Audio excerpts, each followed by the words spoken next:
This is Hidden Killers Week in Review. A look back at the most prolific stories of the week.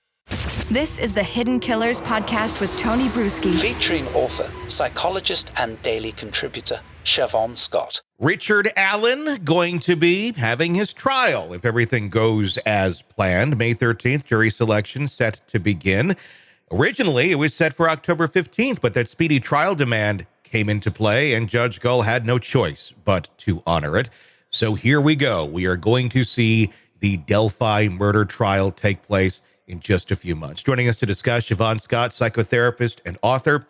It's an interesting one. We've certainly been talking about it for more than a year. I'm going to guess one of the big points that the prosecution is going to be trying to make in court, with lack of other evidence, is that he confessed. He told his mom, he told his wife that he had something to do with it. But let's talk about that a little bit. False confessions, if in fact it is a false confession. Are they common place? And who are they common to? If they do confess, is it to a family or is it more so to a member of law enforcement?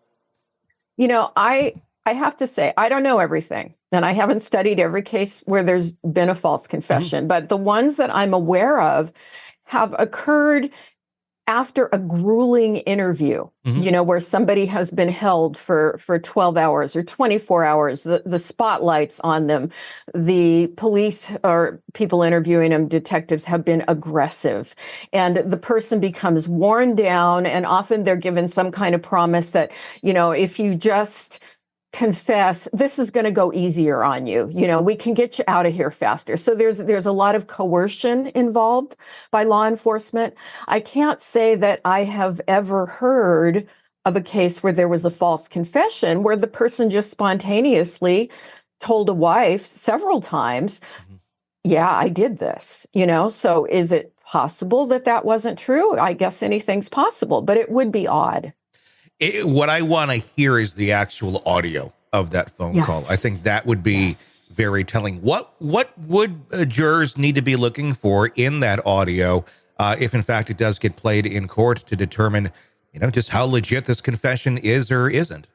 Yeah. What I would be looking for, does he sound clear, cogent, grounded in reality, and logical? You know, does it fit the conversation?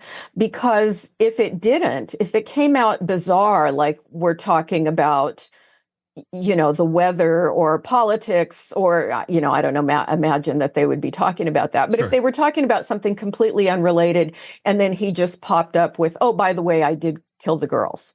Okay, that would be weird. And I would think maybe this person is not in their right mind. Maybe they are hallucinating and delusional. But if they seem to be cogent, grounded in reality, having a normal conversation, what we would expect under those circumstances, and if the wife had said, you know, by the way, did you do this? I'm really worried about this. And if the person responded with, yes, I did, that would carry a lot of weight. But yeah, I think you're right. If we could hear the conversation, it would give us a much better sense of what was going on.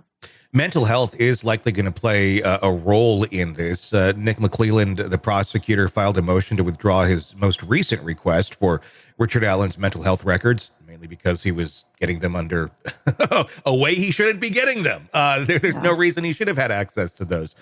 So very quickly trying to walk that back. But I imagine it's going to be something that is brought up when it comes to these confessions and the state that he is in. I mean, we've heard many stories, horror stories already, not only just from other inmates that have witnessed the treatment of Richard Allen, but from attorneys who have gone in and tried to just have their conversations with their client to help them prepare for their own defense, and talking about just how brutal and nearly impossible it has been to put that together, to do and have the right to do what Richard Allen has the right to prepare for his own defense.